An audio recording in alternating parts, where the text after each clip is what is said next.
이번에는 직함, 호칭에 대한 이야기를 소개해 드리려고 합니다. 직장 생활을 하다 보면은 좀 나이대가 다양하신 분들이 함께 일을 하게 되죠. 학교에서는 내 친구들이 나랑 거의 나이가 비슷하잖아요.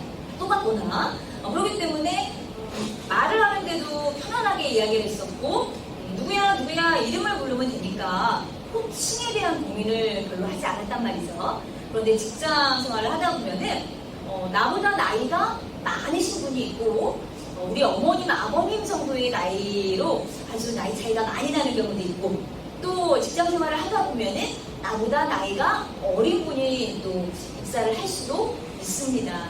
그래서 이 호칭에 대한 고민들을 여러분들이 꼭 한번 해보실 필요가 있는데요. 가장 쉽게 할 수 있는 호칭은요, 1번이에요.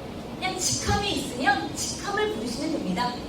대리, 주임, 과장, 팀장, 뭐 이런 식으로 직함이 있다라고 하면은 대리님, 과장님, 팀장님 이렇게 직함을 불러주시면 돼요.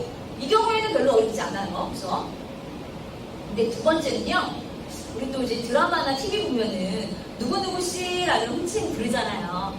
근데 괜히 이런 호칭 들어보면은 직장인들 같구나, 어른이 된 것 같고 나도 이런 호칭 써보고 싶다 뭐 이런 생각 들어보실 수 있는데, 문제는 누구씨라는 호칭은 좀 조심해서 신경 써서 써주셔야 된다는 거예요.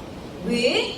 나이 차이가 한 10년 넘게 차이가 나는데 누구누구씨라고 내가 이야기를 하게 되면 굉장히 버릇없어 보이고 무례해 보이는 경향이 있어요.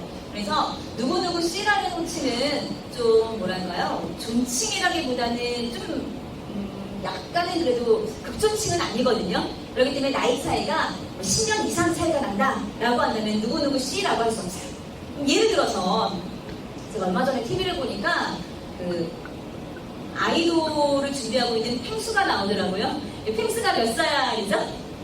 올해 아마 11살 되는 것 같아요.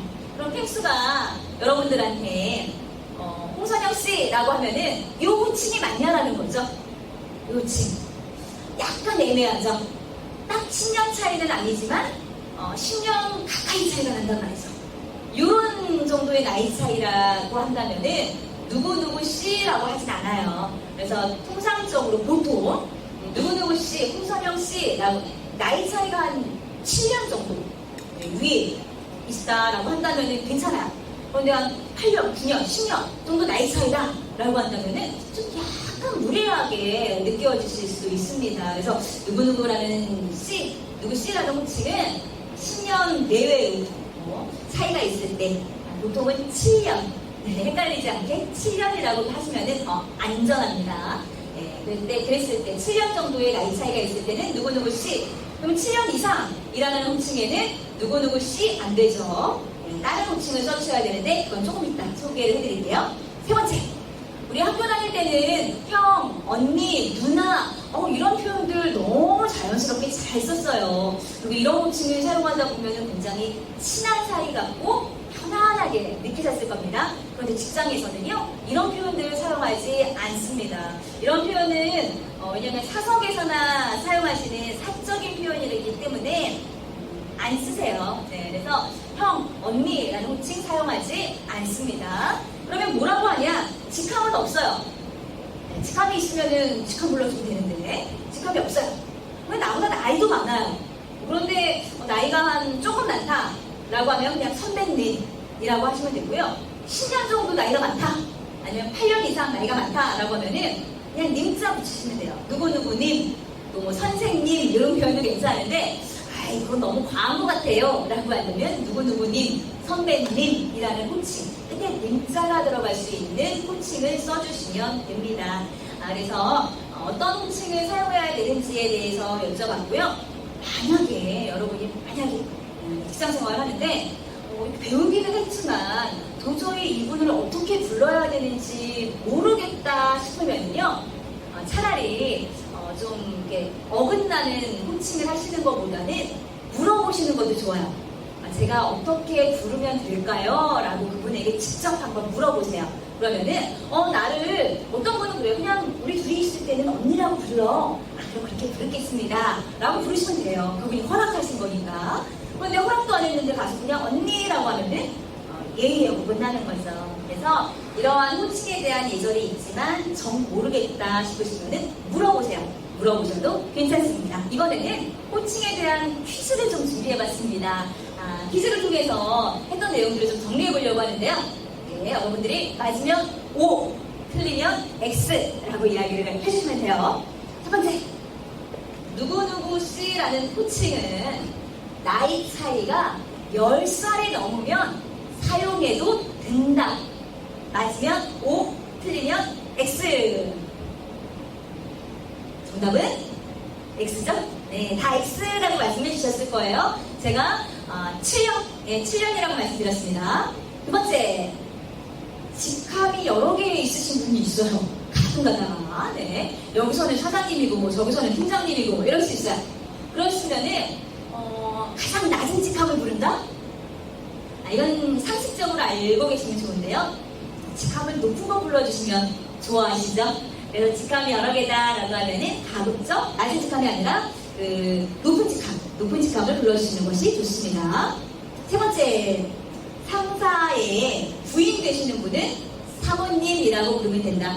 OX 뭘까요? O죠. 네, 맞습니다. 네 번째 마지막 질문이에요. 이성은 나랑 성이 다른 분들이죠. 이성인데 좀 친해요. 그래서 성을 붙이지 않고 선영씨라고 부른다라는 거죠.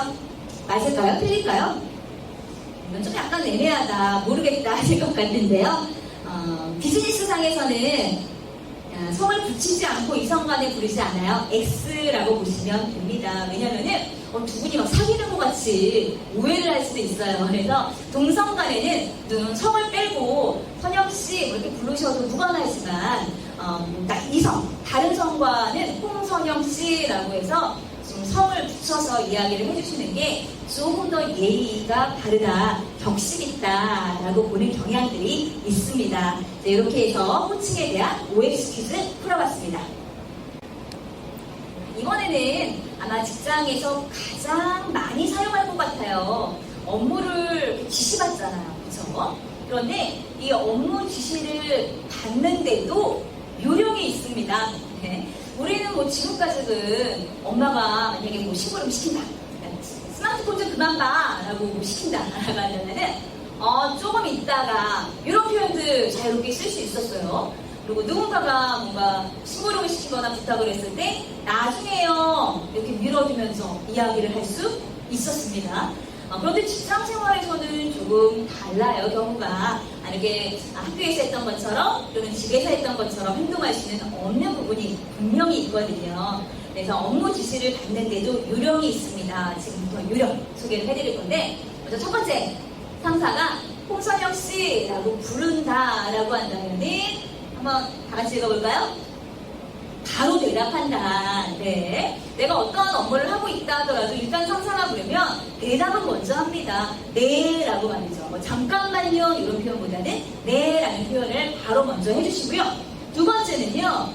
육하 원칙으로 메모를 한다라고 했는데 육하 원칙으로 생각하시면서 이렇게 어떤 지시를 받는지를 기억하실 필요가 있습니다. 메모해 주시면 더 좋아요. 왜냐면은 직장생활 처음 하다 보면은 이게 일이 좀 어색하고 좀 어렵게 느껴지는 부분들이 있기 때문에 상사가 어떤 것을 이렇게 시켰을 때 잘 못 알아듣는 경우들이 있어요. 아직은 익숙하지 않기 때문에. 네, 그런 경우에 이렇게 메모를 해두게 되면은 잊어버리지 않고 기억할 수 있거든요. 그래서 가급적이면은 나보다 위에 상사분이 이야기하는 거는 다 메모해서 적어주시는 습관을 가져주시면 좋습니다. 처음에는. 그랬을 때 뭘 적냐라고 하면 육하 원칙이라고 말씀을 드렸죠. 직장 생활에서는 시간 중요합니다. 그래서 뭔가 업무 지시를 시키면은 꼭 물어보세요. 언제까지 해야 되냐? 언제까지라는 마감되는 그 시간을 꼭 확인을 해보셔야 됩니다. 그래서 급한 일이면 지금 해야 되고 좀 급하지 않는 일이라면 조금 나중에 해도 되는 건데 아직은 우리가 일을 한 지 얼마 안 됐기 때문에 이게 급한 일인지 아닌지 잘 몰라요. 이럴 때는 질문을 하셔야 되거든요. 언제까지 하셔야 되나? 또 내가 어디서 해야 되는지 모른다라고 한다면 어디서든 물어봐야 되죠. 누가, 무엇을, 어떻게, 왜, 이 6가지를 한번 생각을 해보면서 메모를 해주시는데 제일 중요한 건 언제를 기억해 주시고요. 그 다음에 경청하는 방법 우리 지난번에 소개해 드렸어요. 좋은 몸짓 언어.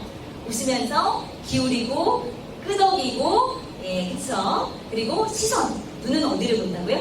상대방의 인중을 바라본다 라는 것까지 말씀을 드렸습니다. 그래서 이러한 반응을 보이면서 잘 들어주고요. 그 다음에 이야기를 들었는데 이거 잘 모르겠다, 애매모호하다 라는 거는 바로 물어보셔야 돼요. 잘 모르는데 이거 물어보기 되게 자존심 상한다 라는 생각을 하고 미뤄두다가는 정말 모르고 넘어갈 수 있거든요. 그렇기 때문에 애매한 것은 바로 확인을 하고 마지막 네, 언제까지 무엇을 어떻게 하겠습니다 라고 내가 지시받은 내용을 한 번 더 이야기하면서 확인해 주시는 것, 이렇게 기억을 해주시면 돼요. 네, 조금 어렵다고 느껴지시면 우리 예문을 몇 가지 보면서 다시 한번 연습해 보도록 하겠습니다. 팀장님께서 저에게 저 우편물이 왔는지 확인해 주세요 라고 업무 지시를 요청했습니다. 이때 육하 원칙으로 생각해 보자 라고 말씀을 드렸죠.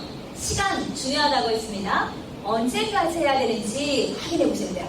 이 우편물을 지금 가서 확인해 봐야 되는지 나중에 확인을 해봐도 되는 건지 물어봐야 되겠죠. 그래서 이렇게 물어볼 수 있어요.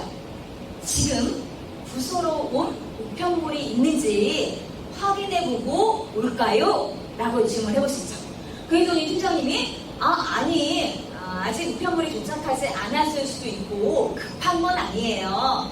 시간이 되실 때 천천히 다녀오세요 라고 이야기를 했죠. 네, 그러면 제가 지금 하고 있는 업무가 있는데 이거 마치고 확인하고 오겠습니다 라고 이야기하면 되겠죠. 그래서 내가 만약에 이런 거 언제라는 걸 물어보지 않았다라고 한다면은 중요한 일을 미뤄두고 중요하지 않는 일을 먼저 하는, 우리 그런 사람들 일 못하는 사람이라고 하거든요. 그런 사람이 될 수 있어요. 그렇기 때문에 업무 지시를 받으면 언제 이게 중요한 일인가 라는 것을 꼭 확인해 보셔야 되겠습니다. 이번에는 다른 예문을 한번 가져와 봤는데요.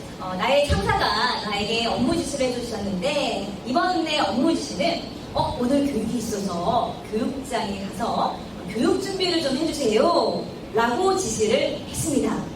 자, 여기 육하원칙 메모, 육하원칙에 한번 근거해서 생각을 해보자 라고 말씀을 드렸습니다. 요거 이제 질문이에요. 내가 무엇을 확인해 봐야 될까요? 이 상황에서 뭘 확인해 봐야 될까요? 언제 확인해 볼 수 있겠죠? 지금 확인 가서 준비를 하면 될까요? 아니면은 교육이 오후에 있으니까 점심시간 이후에 준비하면 될까요? 이런 거 확인해 봐야 되겠죠. 그렇죠? 어디? 강의장이 어딜까요? 누가? 혼자 하나요? 다른 분이랑 같이 하나요? 뭐 이런 것도 물어볼 수 있겠죠. 네, 그러면은 교육 준비라고 하면 무엇일까요? 간식 준비하는 건가요? 가서 컴퓨터 준비해야 될까요? 잘 모른다라고 한다는데 이런 것들 물어볼 수 있겠죠. 어떻게 해야 되는지도 물어볼 수 있겠죠. 왜? 왜에 대해서도 필요하다라고 한다면 물어보실 수 있겠죠. 그런데 왜라는 질문을 너무 많이 하면은 따지기 좋아하는 사람 같이 보이기 때문에 솔직히 왜라는 질문은 많이 하진 않습니다. 네. 그래서 나에게 이 업무를 수행하는 데 있어서 질문을 해야 될 것이 무엇인지를 여러분들이 꼭 생각을 하셔야 돼요. 그래서 잘 모르신다라고 한다면은 아예 메모장에다가 이거 다 적어주시면 돼요. 언제, 누가, 무엇을, 어떻게, 무엇을 이걸 다 적어주신 다음에 누군가가 나에게 업무 지시할 때마다 그 적어두시는 거예요. 그리고 빈 칸이 있다라고 한다면 그 부분에 대해서 확인해 보시는 것도 좋은 방법입니다. 그리고 마지막에 지시받은 내용을 다시 한번 말씀하시는 거죠. 네, 팀장님, 오늘 오후에 있는 교육을 준비하기 위해서 강의장에서 제가 음료수와 다과를 준비하겠습니다. 이런 식의 내가 무엇을 하겠다라고 해서 지시받은 내용들을 다시 한번 이야기를 해주시면 됩니다. 그렇게 어렵지는 않으시죠? 그래서 업무 지시를 받는 요령에 대해서 또 소개를 해드렸습니다. 네, 이번에도 또 다른 예문입니다. 이게 좀 어려울 것 같아서 제가 여러 가지 예문을 계속 가져와 봤어요.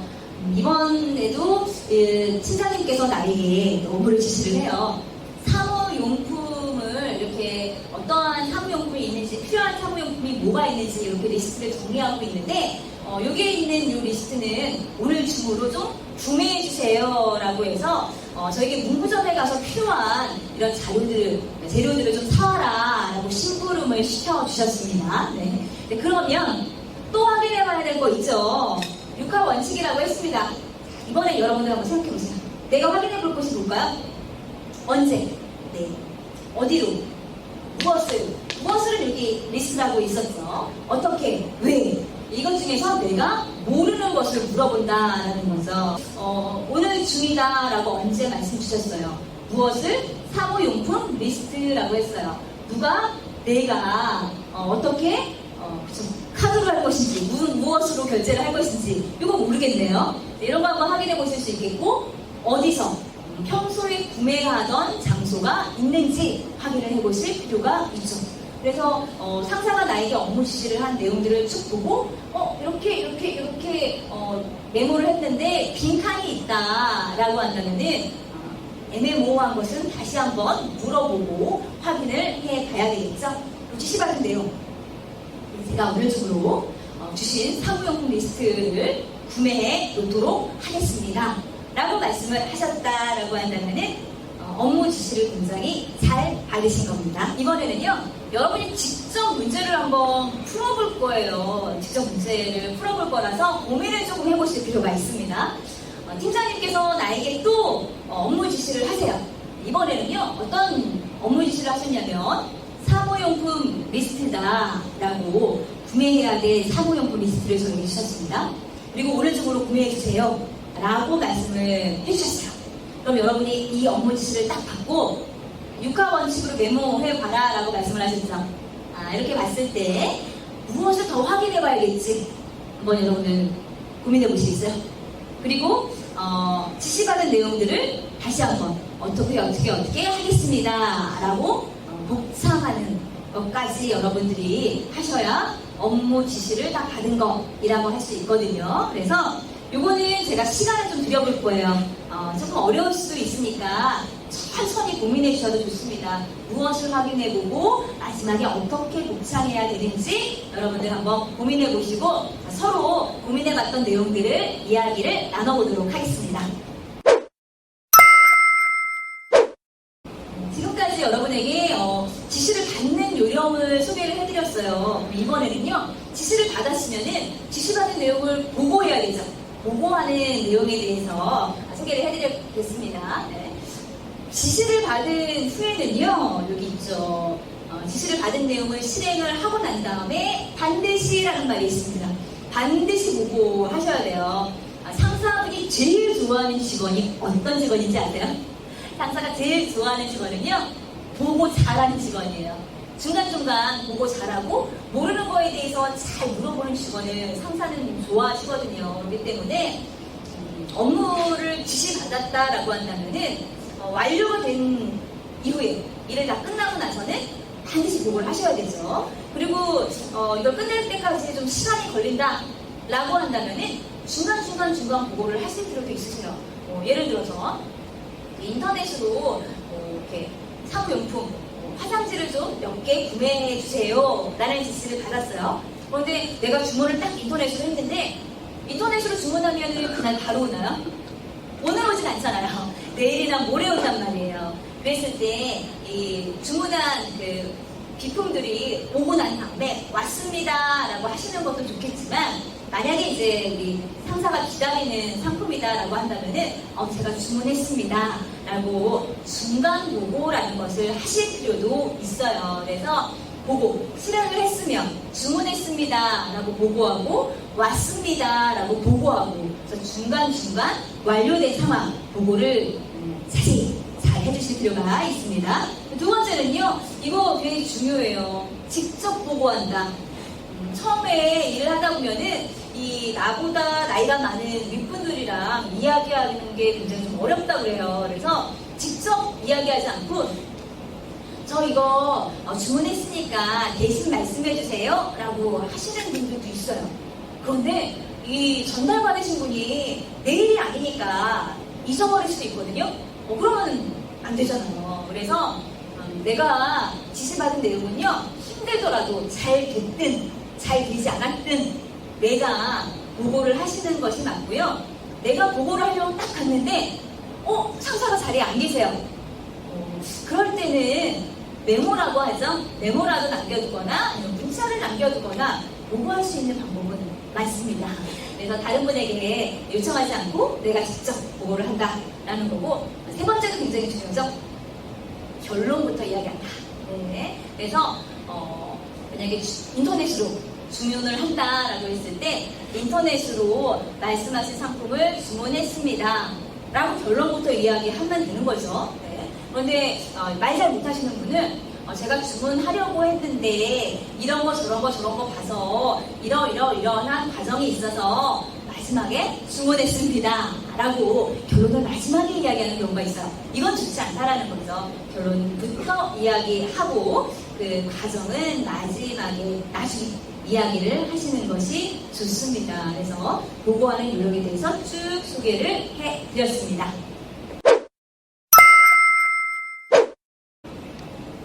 이번 시간에 여러분과 나눴던 이야기들을 한번 정리해 보도록 하겠습니다. 먼저 첫 번째는요, 우리 출근과 퇴근 시간 말씀을 드렸어요. 출근은 최소 10분 전, 20분 전 이렇게 말씀을 드렸고요. 퇴근 시간은 정각부터 퇴근 준비를 하시면 된다라고 말씀을 드렸습니다. 그리고 호칭, 호칭에 대해서는 여러 가지 소개를 해드렸는데 가장 좋은 호칭은 직함. 그 다음에 나랑 나이 차이가 한 7살 정도면은 누구누구 씨라는 호칭 괜찮지만 그거보다 나이 차이가 많이 난다라고 한다면은 님자를 붙이는 호칭을 사용하시는 것이 좋다라고 말씀을 드렸습니다. 업무 지시받는 요령 우리 실습까지 해봤는데요. 기억하시죠? 일단은 지시를 받으신 다음에 국화 원칙에 근거해서 빈칸이 무엇인지를 생각을 해보셔야 돼요. 그리고 제일 중요한 거, 언제까지 해야 됩니까? 라는 것을 꼭 확인하신 다음에 모르는 거 다 물어보시고 상사가 주문 요청한 그 내용에 대해서 다시 한번 반복해서 이야기를 해주시면 되겠습니다. 그래서 이번 시간에는요, 이렇게 세 가지 사항에 대해서 이야기 나눠봤고요. 잠시 쉬는 시간 갖고 다음 시간 이야기를 나눠보도록 하겠습니다.